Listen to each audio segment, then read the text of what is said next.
You may have wondered something along the lines of, if people in the West are using too much water, why doesn't someone just turn off the tap?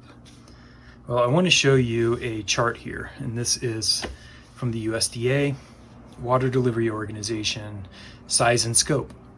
You'll see here that 84% of water organizations are classified as small or medium organizations.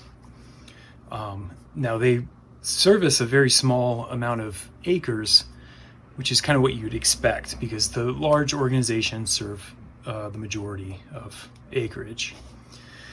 So this is reflective of the fact that irrigation in the West is something that developed from the bottom up and is very decentralized. Some of these organizations would go back to the 19th century to the first mutual irrigation companies organized by settler farmers themselves.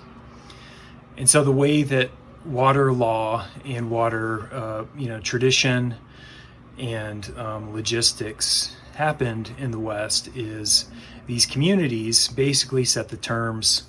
Western states and territories took their cues from the farmers themselves, and then the federal government took its cues on water law from the states.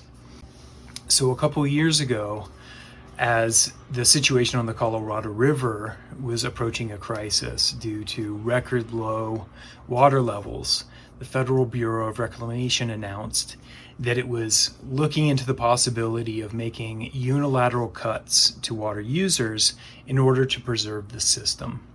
Just the suggestion of that was a scandal among water users in the West that really cuts against potentially the law around water in the West.